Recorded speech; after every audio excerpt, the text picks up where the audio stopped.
Olá! Hoje a gente vai mergulhar fundo num livro fascinante, A Grande Síntese de Pietro Ubaldi. É uma obra, assim, bem densa, né? Tenta juntar ciência e espírito. E nós separamos aqui uns trechos que vão, olha, desde a origem do universo até a evolução da consciência e o futuro da gente. Isso mesmo. E o nosso objetivo aqui é tentar destilar as ideias principais do Ubaldi, sabe? O que ele fala sobre a lei universal, a evolução e também a crítica que ele faz à ciência da época dele. E, claro, a proposta de uma nova consciência. A ideia é conectar os pontos para quem quer entender isso de forma rápida, mas com profundidade. Legal. Bom, então vamos começar por essa crítica à ciência que você mencionou. O Ubaldi parece achar que a ciência do século XX se perdeu um pouco, né? Focou demais na matéria, nas máquinas. Exato. Ele argumenta que isso meio que ressecou a alma, sabe? E deixou a ciência incapaz de lidar com questões como a dor, o sofrimento, ou de apontar um caminho mais elevado para a humanidade. E ele propõe uma nova ciência, então? Uma ciência para nos tornar melhores? Precisamente. E aí entra a grande síntese como resposta. É uma visão que tenta unificar tudo, baseada no monismo. Monismo. O que seria isso exatamente? Bom, para ele não existe um Deus criador separado do mundo. Deus, ou princípio, a substância, como ele chama, é a própria criação. É tudo uma coisa só. E entendi. Então a nossa existência, a jornada da alma, seria um retorno a esse princípio único, expandindo a consciência do individual pro todo.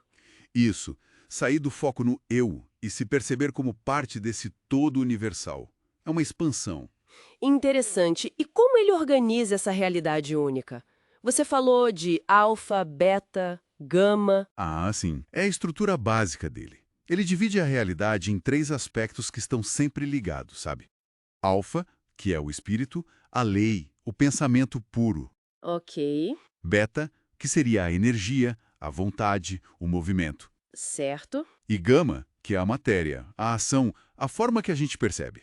Mas olha, não são coisas separadas, são tipo fases ou faces da mesma substância única, que ele chama de ômega, ômega. Entendi. Como se fossem estados diferentes da mesma coisa e tem um fluxo entre eles, um ciclo. Exatamente. Um ciclo cósmico fundamental. Primeiro vem a descida. Alfa vira beta, que vira gama. Alfa, beta, gama. É o pensamento se tornando energia que se condensa em matéria. Tipo, o universo se formando, as nebulosas surgindo da energia. A criação, então. Isso. E depois tem a subida. Gama volta para beta, que volta para alfa. Gama, beta, alfa. É a evolução. A matéria se tornando mais sutil, ganhando vida, consciência, retornando ao espírito. E ele dá exemplos disso, dessa volta da matéria para a energia. Sim, ele menciona a radioatividade, por exemplo, como um caso de gama, matéria, se desintegrando e voltando a ser beta, energia. É uma visão bem dinâmica, né? Nossa, muito. E essa evolução toda, ele fala de uma lei do devenir como uma espiral? Como funciona isso? A espiral para ele simboliza que a evolução não é linear, sabe? A gente avança em ciclos. Pensa numa semente que vira árvore, dá fruto que tem nova semente. Ou numa ação que gera experiência, que vira pensamento. E cada ciclo retoma o anterior, mas num nível mais alto. Exato. É um movimento cíclico e ascendente. Isso valeria para tudo, para a nossa consciência individual, para a história das civilizações e até para o cosmos, como a nossa galáxia, a Via Láctea, que tem essa forma espiralada. Fascinante. E o que impulsiona esse movimento para cima na espiral? O que faz a gente evoluir? Aí entra outra lei importante para ele, a lei da dualidade. Ele diz que tudo que existe se manifesta como um par de opostos, tipo mais e menos, matéria e espírito, ação e reação. E esses opostos estão em equilíbrio. Um equilíbrio dinâmico, uma tensão constante. Essa vibração, essa oscilação entre os polos que gera o movimento, que nos empurra para frente na espiral. O monismo, a unidade, contém essa dualidade como seu ritmo interno, entende? Acho que sim. Então a unidade se expressa através dessa tensão dual. Falando em evolução, como surge a vida e a consciência para Ubaldi?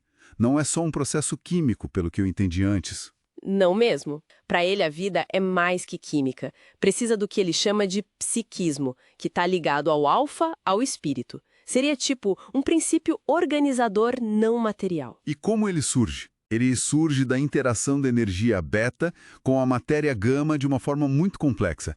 Ele até descreve a primeira manifestação disso como um vórtice cinético, um padrão de movimento organizado que permite a vida e depois a consciência se manifestar e evoluir ali. Então a consciência não aparece pronta, ela vai se desenvolvendo nesse vórtice. Exatamente. Ele evolui assimilando experiências. O que a gente aprende com o esforço conscientemente, depois vira automático, vai para o subconsciente, nossos instintos, nossos hábitos. E isso libera a mente para ir além. Isso. Libera o consciente para explorar níveis mais altos, o que ele chama de superconsciente. A intuição, a genialidade, a conexão espiritual. É um processo que ele chama de desmaterialização. O espírito se libertando aos poucos das amarras da matéria, ganhando mais livre-arbítrio e responsabilidade. Isso nos leva a uma questão bem difícil: a dor, o sofrimento. Se tudo faz parte dessa lei, dessa evolução, qual o sentido da dor? Olha, essa é uma parte crucial. O Baude não vê a dor como um erro ou um castigo sem sentido. Para ele, a dor é uma ferramenta essencial da evolução. Uma ferramenta? Como assim? É o atrito necessário, sabe? O choque que tira a consciência da inércia, que nos força a superar a nossa animalidade, nossos instintos mais básicos, e a buscar um equilíbrio maior, mais sutil.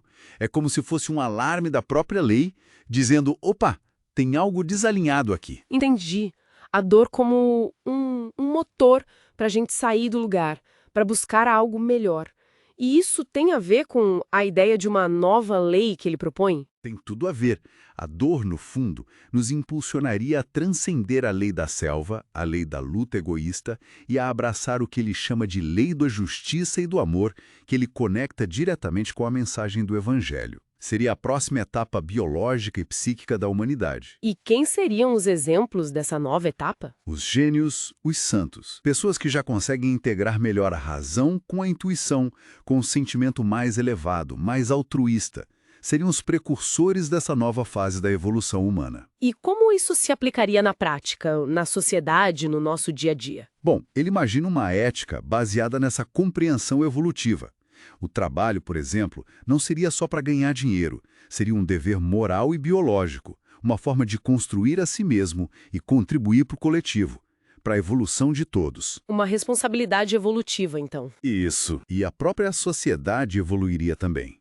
Sairia da lógica da força bruta para a lógica do direito, do respeito mútuo e do egoísmo individualista para uma colaboração baseada num altruísmo mais consciente. Um altruísmo que não é só bondade, mas uma consequência natural dessa expansão da consciência que ele descreve. Exatamente.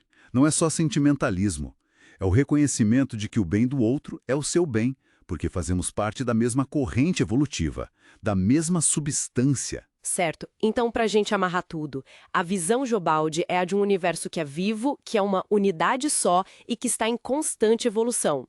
Uma evolução que não é aleatória, mas guiada por uma lei interna e que acontece em ciclos, como uma espiral para cima. Perfeito. E nesse processo, matéria, energia e espírito não são coisas separadas, mas fases diferentes dessa jornada de retorno ao princípio, à unidade. A mensagem principal, então, seria que a nossa vida, com todas as dificuldades e alegrias, faz parte de algo muito maior. Sim, a essência é que nossa existência individual e coletiva não seria um acaso, mas parte integrante dessa grande escalada cósmica da consciência. Cada desafio, cada trabalho, cada dor, tudo teria um propósito dentro dessa ordem evolutiva maior. Isso deixa a gente com uma reflexão importante, né? Se a gente realmente encarasse a vida não como uma série de eventos soltos, mas como parte dessa jornada evolutiva que o Baude descreve, de que forma isso poderia mudar um sentido que a gente dá para as nossas experiências do dia a dia, para os nossos objetivos?